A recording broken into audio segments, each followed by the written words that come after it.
নমস্কার বন্ধুরা, আজ আমি আপনাদের সাথে শেয়ার করব সম্পূর্ণ নিরামিষ পদ্ধতিতে মোচার চপের রেসিপি, যেটি আপনারা কোনো রকম ঝামেলা ছাড়াই খুব সহজেই বানিয়ে নিতে পারবেন একদম ঘরোয়া কিছু সিম্পল ইনগ্রেডিয়েন্ট দিয়েই। আশা করছি এই মোচার চপের রেসিপিটি যে কোনো দিন সন্ধেবেলায় অ্যাজ স্ন্যাক্স হিসাবে আপনাদের ভালোই লাগবে। তো তাহলে রেসিপিটি শুরু করা যাক। আর আমি প্রিয়াঙ্কা আপনাদের সকলকে আমার চ্যানেল ডেলিশিয়াস রেসিপি বাংলাতে স্বাগত জানাই। তো মোচার চপ বানানোর আগে সবার প্রথমে একটা মোচার চপের মশলা বানিয়ে নেব। আর তার জন্য একটা ফ্রাইং প্যানে অ্যাড করলাম 3টে শুকনো লঙ্কা, 1 চা চামচ গোটা ধনে, 1 চা চামচ গোটা জিরে, হাফ চা চামচ মৌরি, 15 থেকে 20টার মতন গোটা কালো গোলমরিচ, একটা ছোট দারচিনি স্টিক, 3টে ছোটো এলাচ, 2টো স্টার আনিস। তবে স্টার আনিস এখানে অপশনাল, হাতের কাছে না থাকলে নাও দিতে পারেন। অ্যাড করলাম 2টো মিডিয়াম সাইজের তেজপাতা, আর সবশেষে অ্যাড করলাম হাফ চা চামচ রেগুলার নুন। এবার গ্যাসের ফ্লেমটাকে একদম লো টু মিডিয়ামে রেখে এই সবগুলো মশলা জাস্ট একটু ড্রাই রোস্ট করে নেব, যতক্ষণ না মশলার থেকে একটা সুন্দর অ্যারোমা বেরোতে আরম্ভ করছে। তাও মোটামুটি 1 থেকে 1.5 মিনিট সময় ধরে মশলাগুলোকে একটু রোস্ট করে নিলেই দেখবেন মশলার থেকে কিন্তু একটা সুন্দর গন্ধ বেরোতে আরম্ভ করবে। আর ফাইনালি মশলার থেকে একটা সুন্দর গন্ধ বেরোতে আরম্ভ করলেই এই স্টেজে গ্যাসের ফ্লেমটাকে অফ করে দিয়ে মশলাগুলোকে ডিরেক্টলি ব্লেন্ডিং জারের মধ্যে ট্রান্সফার করে নেওয়ার পর মশলাগুলো সম্পূর্ণ ঠান্ডা হয়ে গেলে এবার এর থেকে একটা পাউডার পেস্ট করে নিলেই মোচার চপের জন্য প্রয়োজনীয় মশলা কিন্তু আমাদের একদম রেডি। এবার মোচার চপ বানানোর জন্য মোচাটা সবার প্রথমে খুব ভালো করে মিহি করে কুচিয়ে নেওয়ার পর নুন আর হলুদ দিয়ে মোচাটা সেদ্ধ করে রেখেছিলাম। বেশ কিছুদিন আগে মোচার ঘন্টের রেসিপি শেয়ার করতে গিয়ে সেখানে আমি মোচা কাটার পদ্ধতি দেখিয়েছিলাম, আর তাই এই ভিডিওতে আমি সেটা দেখালাম না, তাতে ভিডিওটা একটু বেশি বড় হয়ে যেত। তো এবার সবার প্রথম আমি পুরটা বানিয়ে নেব। আর তার জন্য ফ্রাইং প্যানে আমি দিয়েছিলাম 2 চা চামচ সর্ষের তেল। পুর তৈরিতে খুব বেশি তেলের ব্যবহার করা কিন্তু যাবে না। তো মিডিয়াম ফ্লেমে তেলটা ভালো করে গরম করে নেওয়ার পর আমি অ্যাড করে নেব আদা ও কাঁচা লঙ্কা বাটা। 1 ইঞ্চি পরিমাণে আদা ও ঝালের জন্য পরিমাণ মতো কাঁচা লঙ্কা নিয়ে আদা ও কাঁচা লঙ্কাটা ব্লেন্ডিং জারের মধ্যে হালকা একটু ক্রাশড করে নিয়েছিলাম, একবারে ফাইন পেস্ট কিন্তু করিনি। তো আমি এবার রঙের জন্য অ্যাড করলাম 1 চা চামচ Kashmiri red chilli powder, half চা চামচ হলুদ গুঁড়ো, আর একই সাথে দিয়ে দিলাম স্বাদ অনুসারে রেগুলার নুন। এবার সব কিছু ইভেনলি একবার খুব ভালো করে মিশিয়ে নিয়ে মিডিয়াম ফ্লেমে মশলাটা খুব ভালো করে একটু কুক করে নেব, যতক্ষণ না মশলার থেকে তেলটা সেপারেট হতে আরম্ভ করছে। তাও মোটামুটি 1.5 থেকে 2 মিনিট সময় ধরে মশলাটা কুক করে নেওয়ার পর এক পর্যায়ে দেখবেন মশলার থেকে কিন্তু তেলটা সেপারেট হয়ে যাবে। এবার ঠিক এই স্টেজেই আমাদেরকে অ্যাড করে নিতে হবে আগে থেকে নুন আর হলুদ দিয়ে সেদ্ধ করে রাখা মোচাটা। এবার মিডিয়াম ফ্লেমে খুব ভালো করে নেড়ে চেড়ে মোচাটা মশলার সাথে খুব ভালো করে আমাদেরকে মিশিয়ে নিতে হবে।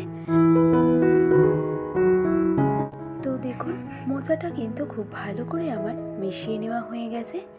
এবার বাইন্ডিংয়ের জন্য আমি অ্যাড করে নেব 2টো সেদ্ধ আলু, যেটা এভাবে গ্রেট করে আমাদেরকে দিয়ে দিতে হবে।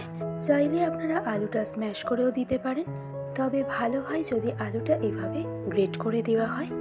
তো এবার মিডিয়াম টু হাই ফ্লেমে আলুটা মোচার সাথে খুব ভালো করে মিশিয়ে নেব।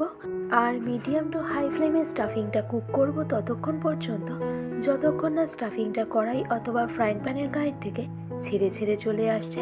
আর স্টাফিংটা একবার ছেড়ে ছেড়ে চলে এলেই অ্যাড করব 1.5 চা চামচ ভাজা মশলা, যেই মশলাটা আমি একটু আগেই আপনাদেরকে তৈরি করে দেখালাম। এরই সাথে টেস্ট ব্যালেন্সের জন্য অ্যাড করলাম হাফ চা চামচ চিনি, খুব সামান্য পরিমাণে বিট নুন, আর অ্যাড করে নিলাম 3 টেবিল চামচের মতন রোস্টেড পিনাটস। যে কোনো নিরামিষ চপে যদি বাদামটা দেওয়া হয় তাহলে সেটা খেতে কিন্তু ভীষণই ভালো লাগে। তো সব কিছু মিডিয়াম টু হাই ফ্লেমে খুব ভালো করে একবার মিশিয়ে নিয়ে এবার সবশেষে বাইন্ডিংয়ের জন্য আমি অ্যাড করে নিলাম 1 টেবিল চামচের মতন ছাতু। ছাতুটা অ্যাড করলে দেখবেন বাইন্ডিংয়ের টেক্সচারটা কিন্তু একদম পারফেক্ট আসবে, আর চপের শেপটা দেওয়ার সময় ভেঙে যাওয়ার সম্ভাবনা কিন্তু একদমই থাকবে না। তো ছাতুটা দিয়ে দেওয়ার পর এই পর্যায়ে দেখুন স্টাফিংয়ের টেক্সচারটা কিন্তু অনেকটা মন্ডর মতন হয়ে গেছে, আর স্টাফিংটা ফ্রাইং প্যানের থেকে ছেড়ে চলে এসেছে। এবার ফ্লেমটাকে অফ করে দিয়ে এই মোচার চপের স্টাফিংটা ডিরেক্টলি আমি ট্রান্সফার করে নেব একটা পাত্রের মধ্যে, আর তারপর স্টাফিংটাকে হালকা এভাবে একটু চেপে চেপে দেব যাতে স্টাফিংটা খুব তাড়াতাড়ি ঠান্ডা হয়ে যায়। তো পুরটা ঠান্ডা হতে হতে অন্য পাশে একটা বোলের মধ্যে আমি নিয়ে নেব 1.5 টেবিল চামচ ময়দা ও 1 টেবিল চামচ কর্নফ্লাওয়ার, সাথে অ্যাড করলাম খুব সামান্য পরিমাণে রেগুলার নুন আর খুব অল্প পরিমাণে গোলমরিচের গুঁড়ো।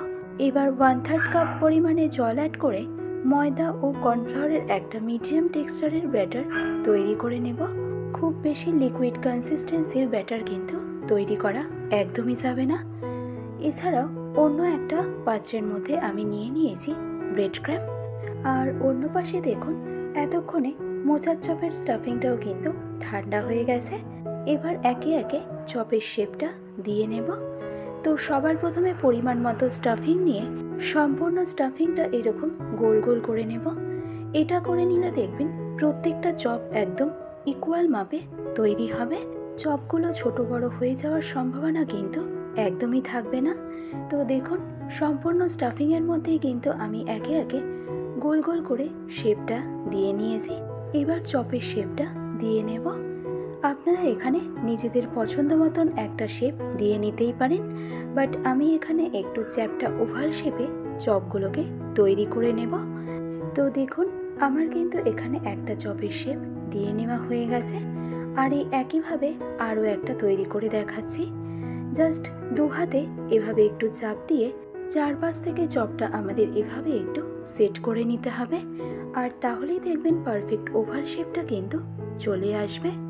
তো দেখুন একইভাবে সবগুলো চপ আমি তৈরি করে নিয়েছি। এবার কোটিং করে নেব, আর তার জন্য একটা মোচার চপ নিয়ে চপটাকে আমি সবার প্রথমে কোটিং করে নেব এই ময়দা ও কর্নফ্লাওয়ারের ব্যাটারের মধ্যে। আর এই কোটিংটা কমপ্লিট করার পর এবার চপটাকে আমি কোটিং করে নেব ব্রেড ক্রাম্ব দিয়ে। চপটাকে উল্টে পাল্টে ব্রেড ক্রাম্ব দিয়ে কোটিংটা খুব ভালো করে করে নেব।